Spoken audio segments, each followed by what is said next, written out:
నమస్తే welcome to our channel. వరుసగా 2 రోజులు కూడా 2 బాంబులు పేలనున్నాయా వైసీపీకి అంటే అవుననే సమాధానం వినిపిస్తుంది. మరి ఏం జరగబోతుంది? సెప్టెంబర్ 15న అంటే సోమవారం రోజు ఏపీ లిక్కర్ స్కామ్‌కి సంబంధించి మరో ఛార్జ్ షీట్ దాఖలు చేయనున్నారు సిట్ అధికారులు. మరి ఆ ఛార్జ్ షీట్‌లో జగన్మోహన్ రెడ్డి పేరు చాలా సార్లు వినిపిస్తుందని, ఇక నెక్స్ట్ విచారణ ఆయనదేననే ఊహాగానాలు వినిపిస్తున్నాయి. మరోపక్క చూసుకున్నట్లయితే సెప్టెంబర్ 16 వివేక హత్య కేసుకు సంబంధించి విచారణను సుప్రీంకోర్టు సెప్టెంబర్ 16నే విచారించనుంది. మరి అప్పుడు కూడా అవినాష్ రెడ్డి బెయిల్ రద్దవుతుందా? ఇటువంటి అంశాలన్నీ కూడా చర్చించడానికి మనతో పాటుగా ఉన్నారు సీనియర్ జర్నలిస్ట్ డివి శ్రీనివాస్ గారు. నమస్తే సార్. నమస్తే.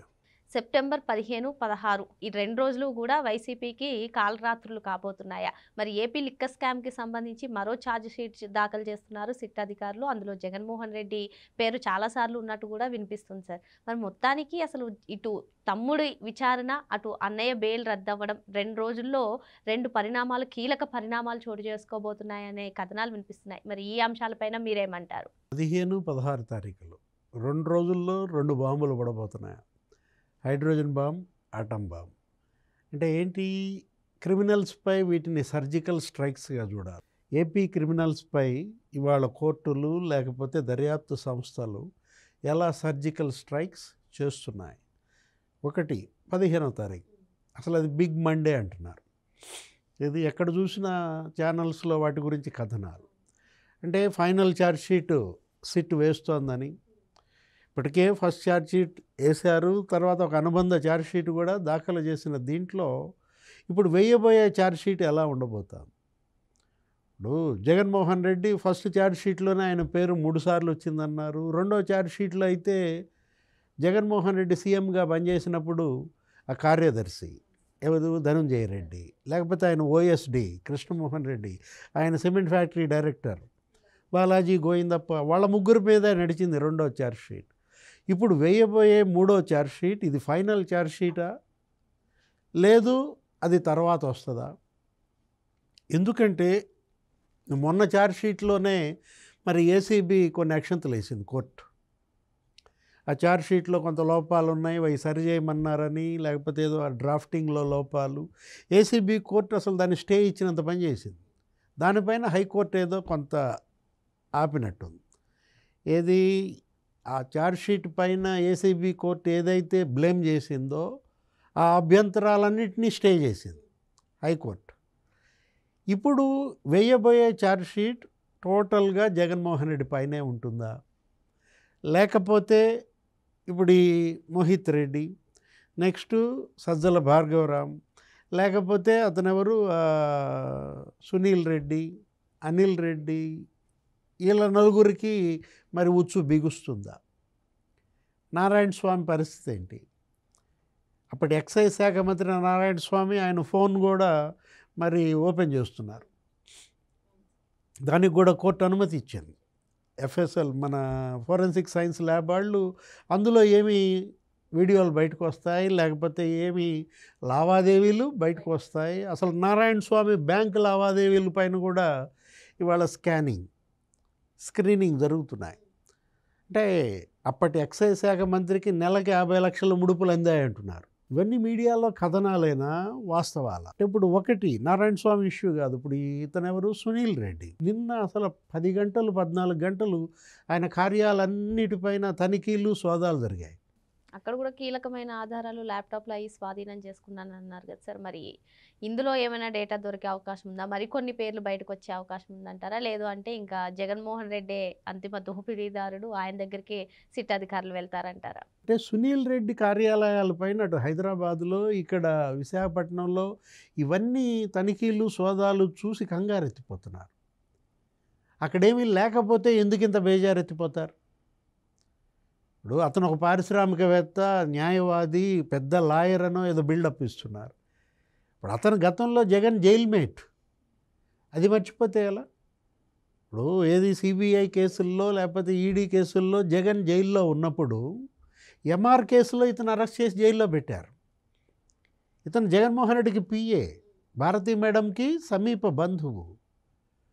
అంటే ఇప్పుడు సునీల్ రెడ్డి ఆయన కంపెనీలు డొల్ల కంపెనీలని కంప్లీట్గా ఈ మనీ ట్రాన్సాక్షన్ ఏది క్యాష్ అండ్ క్యారీ లిక్కర్ స్కామ్లో వసూలు చేసిన డబ్బుని మరి బ్లాక్ వైట్ చేసుకోవడానికే పెట్టిన కంపెనీలు అంటున్నారు.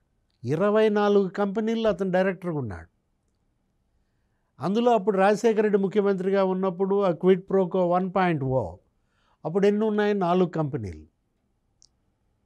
ఇప్పుడు జగన్ సీఎం అయిన తర్వాతే మరి దగ్గర దగ్గర 10-17 కంపెనీలు పెట్టారంటే వీళ్ళు ఏమంటున్నారు? వాళ్ళ మీడియా, వాళ్ళ ఛానల్స్లో వాటిల్లో జగన్మోహన్ రెడ్డి అసలు జగన్ సీఎంగా 5 ఏళ్లలో, ఈయన 5 ఏళ్లలో 4 సార్లు కూడా రాలేదంటున్నారు.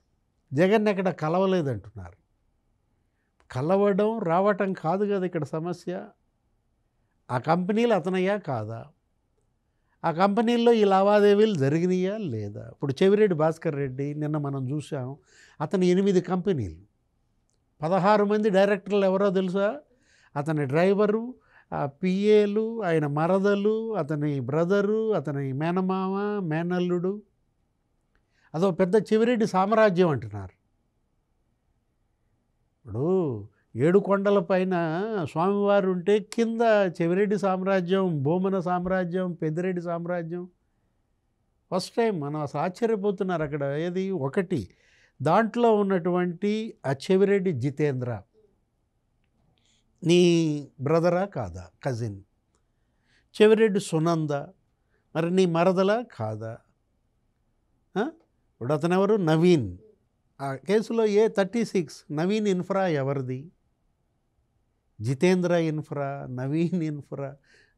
ఏంటి ఈ కంపెనీలు ఎక్కడి? అన్నిటికీ చిరునామా ఒకటే door number, Tummalakunta.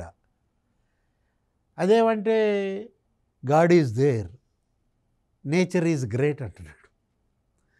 God is there, దేవుడు ఉన్నాడు కాబట్టే ఇవాళ నువ్వు పట్టుబడ్డావా?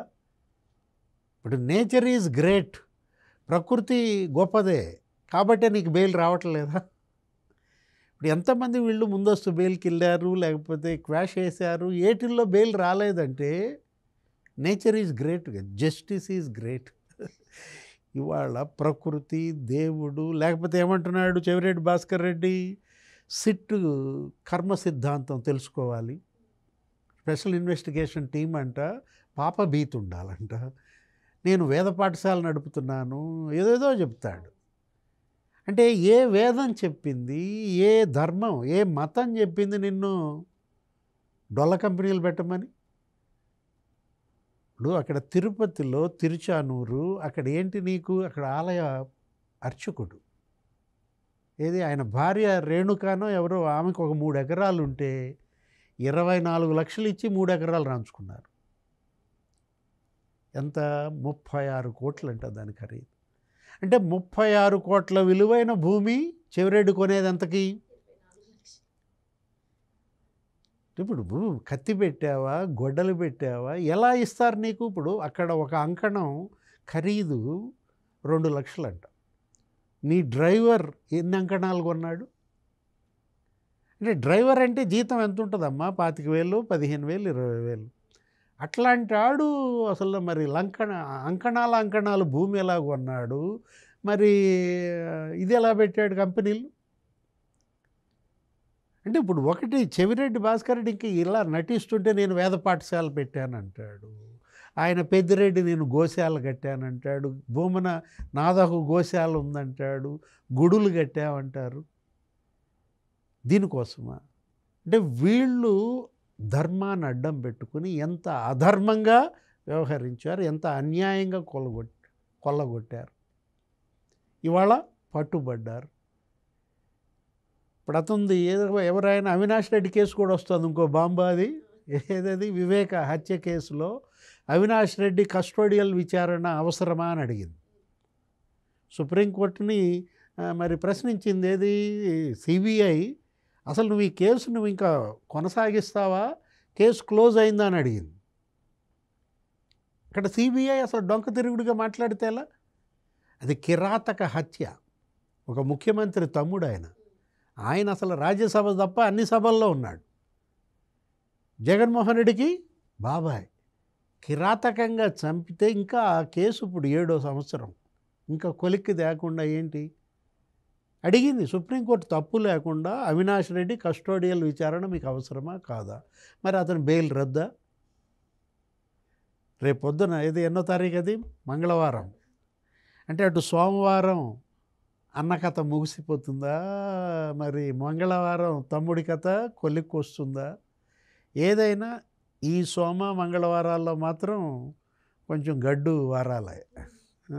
మరి వైసీపీకి వచ్చే సోమవారం మంగళవారం కూడా ఒక అగ్ని పరీక్ష లాంటిదే అని, మరి ఈ 2 రోజుల్లో కూడా అటు అన్న విచారణ, ఇటు తమ్ముడు బెయిల్ రద్దా, మొత్తం సస్పెన్షన్ వాతావరణం అయితే నెలకొందని చెప్పి సార్ చెప్తున్నారు. మరో అంశంతో మళ్ళీ కలుద్దాం. Thank you sir. నమస్తే.